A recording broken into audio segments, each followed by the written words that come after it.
যে আমরা আর একটা দ্বিতীয় পরিবাহ হতে দেব না।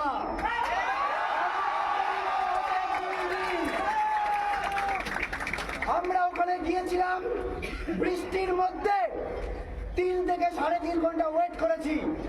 বারবার এসে বলা হয়েছে, আমরা এখানে যাওয়ার আগে কিন্তু বলে গেছিলাম যে আমাদের মেলে লেখা আছে, যে মেলটা আমরা পাঠ করে গেছিলাম যে আমরা 5 দফা দাবি নিয়ে আলোচনা করব এবং ট্রান্সপারেন্সি এবং স্বচ্ছভাবে আলোচনা করব। আমরা যাওয়ার আগে বলে গেছিলাম ওখানে গিয়ে আমরা আলোচনা করব যে স্বচ্ছতার মানে ওনাদের কাছে কি। আমরা গেছিলাম, আমরা প্রথমে গিয়ে লাইভ স্ট্রিমিং এর দাবি করেছিলাম।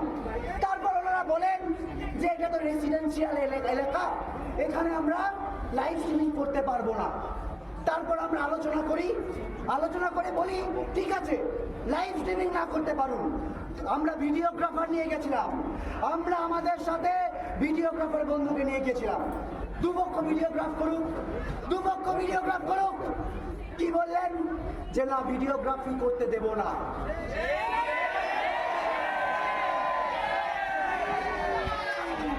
তারপর কি বলা হলো, তারপর আমরা বললাম যে ঠিক আছে আপনারা যে ভিডিও করছেন, আমরা কি করতে গেছিলাম, আমরা তো সদিচ্ছা দেখাতে গেছিলাম।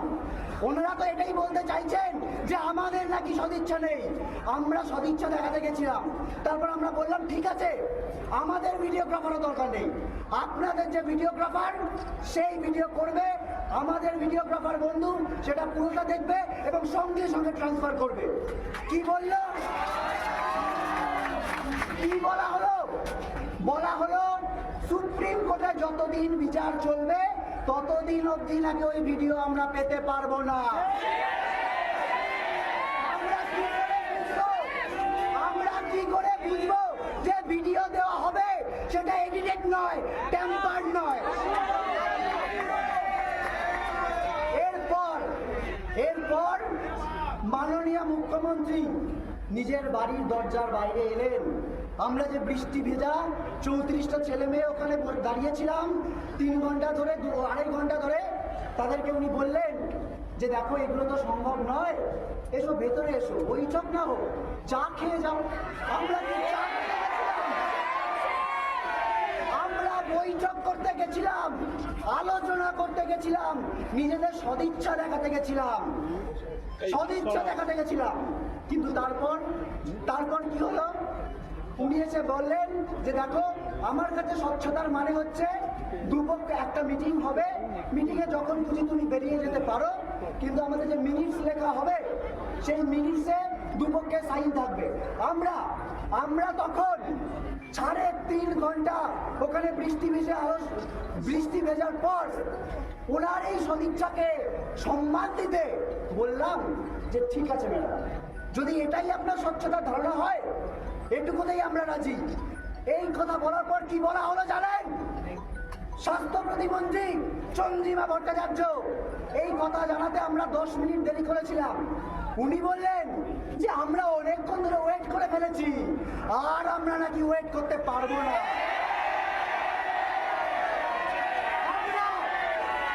আমরা 35 দিন বিচারহীন অবস্থায় অপেক্ষা করছি। আমরা লাস্ট 5 দিন বৃষ্টিতে ভিজে রোদে পুড়ে এখানে ওয়েট করছি, আর ওনারা নাকি 3 ঘন্টা ওয়েট করতে পারবেন না। তাহলে সদিচ্ছার অভাব কার? তাহলে আলোচনা কে চায় না? আমরা তো আলোচনা করতে গেছিলাম, আমরা আবার বলেছি যে আলোচনাই করতে চাই। এখন কি মনে হচ্ছে বলুন তো, যে একটু আগে এই যে আমাদের সহকর্মী তার রেপ এবং মার্ডার কেসে এই যে সন্দীপ ঘোষ এবং টালা থানার ওসি গ্রেপ্তার হয়েছে, এই খবরটা ওনারা পেয়েছেন, তাই ওই মিটিং করার।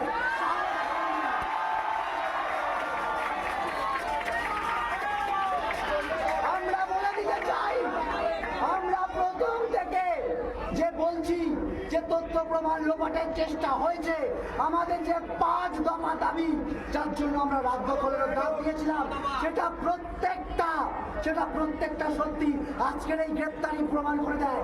এই সন্দীপ ঘোষ, এই টালা থানার ওসি, এদের সুতো কোথায় বাধা? এই স্বাস্থ্য ভবন,